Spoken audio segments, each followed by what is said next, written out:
Assalamualaikum students, I hope you all are fine. Today is our lecture number 1 on unit number 7, pollution in the environment. Okay students, आपने word environment तो सुना होगा कि environment क्या होता है। कभी आपने सोचा है कि हमारा एनवायरनमेंट किन चीज़ों से मिलकर बनता है? हमारा जो एनवायरनमेंट है वो इस दुनिया की हर चीज़ पर मुश्तमिल है। For example humans, plants, animals, soil, sun, sky, everything either living और नॉन लिविंग। हर चीज़ इस दुनिया की क्या बनाती है? हमारा एनवायरनमेंट बनाती है। क्लीन, एक साफ़ सुथरा प्योर एनवायरनमेंट जो है ये वाइटल सोर्स है for the survival of living organism.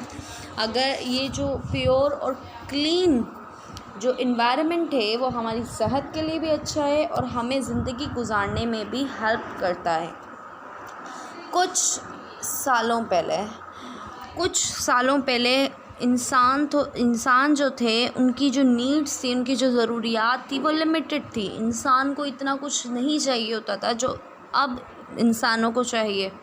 पहले लोग थोड़ी सी चीज़ों में गुजारा कर लेते थे, लेकिन नाउ जैसे जैसे 2020 में या 19वीं सदी में या 20वीं सदी में जिस तरीके से आबादी बढ़ती जा रही है, पॉपुलेशन इंक्रीज़ हो रही है, तो कपड़े की, खाने की, शेल्टर की, ट्रांसपोर्ट की, हर चीज़ की ज़रूरत पड़ रही है।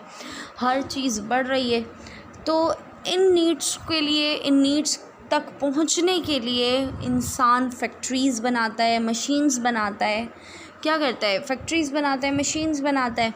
अब उसने अपनी नीड के लिए, अपनी ज़रूरत के लिए फ़ैक्ट्रीज़ और मशीन्स तो बना ली, लेकिन उसने ये नहीं सोचा कि जो उस मशीन्स का जो डिस्चार्ज हार्मफुल वेस्ट होगा वो कहाँ जाएगा। तो वो क्या करता है? हमारे इन्वायरमेंट को डर्टी कर देता है, गंदा कर देता है और अनहेल्दी कर देता है। ओके, फैक्ट्रीज़, व्हीकल्स, ये क्या करते हैं? ह्यूज अमाउंट में फ्यूल कंज्यूम करते हैं। अब वो जो फ्यूल वो यूज़ करते हैं, फिर उसमें जो यूज़ करने के बाद जो पॉइजनियस गैस जो उसमें से रिलीज़ होती है, फिर वो कहाँ जाती है? हमारे एनवायरनमेंट में जाती है। ठीक है, और जो क्या कॉज करवाती है? ग्लोबल वार्मिंग कॉज करवाती है। ताकि अगर हम बाहर जाएं तो किस तरीके से गाड़ियों में से धुआं निकल रहा होता है, वो हमारी हवा को आलूदा कर देती है। तो ये क्या करती है? हमारे एनवायरनमेंट को पोल्यूट कर देती है। पोल्यूशन इंक्रीज़ होती है हमारे इन्वायरमेंट में। पहले लोग क्या करते थे? चलते थे, सफ़र बस गाड़ियों से नहीं किया करते थे, क्योंकि पहले इतनी गाड़ियाँ नहीं होती थी। लेकिन अब जैसे जैसे जिद्दत आ रही है, जैसे जैसे पॉपुलेशन बढ़ रही है, गाड़ियाँ भी बढ़ रही हैं और लोगों की ख्वाहिशात भी। अब जैसे जैसे ख्वाहिशात बढ़ रही हैं, उसी तरीके से इंसान उन कामों के लिए या कहीं भी आने जाने के लिए उसे व्हीकल की ज़रूरत पड़ती है, किसी और चीज़ की, फैक्ट्रीज़ की ज़रूरत पड़ती है। तो वहाँ से जो धुआं निकलता है तो वो क्या करता है? हमें पॉल्यूशन इंक्रीज़ करता है हमारे एनवायरनमेंट में। ओके, अब बात करते हैं पॉल्यूशन एंड पॉल्यूटेंट्स क्या होते हैं। कोई भी चेंज एनवायरनमेंट में जो हार्मफुल हो सकता है इंसानों के लिए, लिविंग थिंग्स के लिए, तो वो क्या कहलाता है? एनवायरमेंटल पोल्यूशन, या हम उसे सिंपली पोल्यूशन भी कह सकते हैं। ठीक है, पोल्यूशन में भी डिफ़ाइंड एज, पोल्यूशन को हम इस तरीके से भी डिफ़ाइन कर सकते हैं कि कोई भी चीज़ एनवायरनमेंट में ऐड कर दें जो हम इंसानों के लिए, लिविंग थिंग्स के लिए हार्मफुल हो या पॉइजनियस हो। ओके, थिंग्स, ऐसी चीज़ें जो एनवायरनमेंट को पोल्यूट करती हैं, आलूदा करती हैं, उन्हें हम कहते हैं पॉल्यूटेंट्स। क्या कहते हैं? पॉल्यूटेंट्स। किसे कहते हैं? जो चीज़ें एनवायरनमेंट को आलूदा करती हैं। पॉल्यूशन की 3 टाइप्स हैं। Pollution can affect land. Pollution हमारे लैंड को भी अफेक्ट कर सकती है, एयर को भी अफेक्ट कर सकती है और वाटर को भी कर सकती है। तो इसकी कितनी टाइप्स हैं? 3 टाइप्स हैं, लैंड पॉल्यूशन, एयर पॉल्यूशन और वाटर पॉल्यूशन। ठीक है, अब हम हर पोल्यूशन के, हर टाइप्स के जितने भी पोल्यूशन हैं उनके कॉजेज़ और इफ़ेक्ट्स पढ़ेंगे। आइए पढ़ते हैं। फर्स्ट पोल्यूशन है लैंड पोल्यूशन। क्या है? Land pollution. लैंड जो है ये एक सॉलिड पार्ट है अर्थ का, आपको पता है, ये लिक्विड पार्ट नहीं है। कौन सा पार्ट है? सॉलिड पार्ट, जो कवर करती है ऑलमोस्ट 1/4 या 29% ऑफ द अर्थ। हमारी अर्थ पर सबसे ज़्यादा पानी है, जो 71% हमारी अर्थ पर पानी है, और 29% लैंड है। ओके स्टूडेंट, ह्यूमन की जो पॉपुलेशन है वो कंटिन्यूसली ग्रो कर रही है। ओके इसीलिए वो बहुत सी चीज़ों का इस्तेमाल करते हैं और उसे वेस्ट भी करते हैं। ओके लैंड पोल्यूशन जो है वो अकर होती है दो वेस्ट की वजह से, एक तो सॉलिड वेस्ट और लिक्विड वेस्ट। अब सॉलिड वेस्ट में क्या क्या आता है? Garbage, reuse, sludge etcetera. और लिक्विड वेस्ट में जो sewage, waste water, oils, grease etcetera produce as a result of human activities. हम जो भी काम करते हैं उसमें किसी न किसी चीज़ का वेस्ट ज़रूर करते हैं। ठीक है, अब जो वेस्ट हुई हुई चीज़ होती है उसकी वजह से हमारे लैंड पर पोल्यूशन स्टार्ट हो जाती है। जिस तरीके से गार्बेज है, आप लोगों को पता है, हम गार्बेज करते हैं कचरा घर पे करके और उसे बाहर डाल कर आ जाते हैं, उसे ज़मीन के नीचे दफन कर देते हैं कि ताकि ये डिकम्पोज हो जाए। अब जब वो डिकम्पोज हो जाता है और उसके जो हार्मफुल माइक्रो ऑर्गेनिज़म्स होते हैं, ये केमिकल सब्सटेंसेस होते हैं, वो उस लैंड पर अफेक्टेड करते हैं। ओके क्या आप मुझे बता सकते हैं कि नॉइज़ पोल्यूशन जो है वो किस तरीके से एनिमल्स पर अफेक्ट करती है? नॉइज़ पोल्यूशन जो हैवी ट्रैफिक की वजह से कॉज होती है, तो जो नॉइज़ होती है वो डिस्टर्ब कर देती है हमारे इन्वायरमेंट को। Noise cause destruction with in the navigation system. कुछ एनिमल्स ऐसे होते हैं, एक कोऑर्डिनेशन सिस्टम होता है उन एनिमल्स में जो वर्क करते हैं इन 3 डायमेंशन। अब जैसे कि बैट्स हैं या अदर एनिमल्स हैं जो डिपेंड करते हैं साउंड पर, अपने ट्रैवलिंग के लिए किस पर डिपेंड करते हैं? साउंड पर।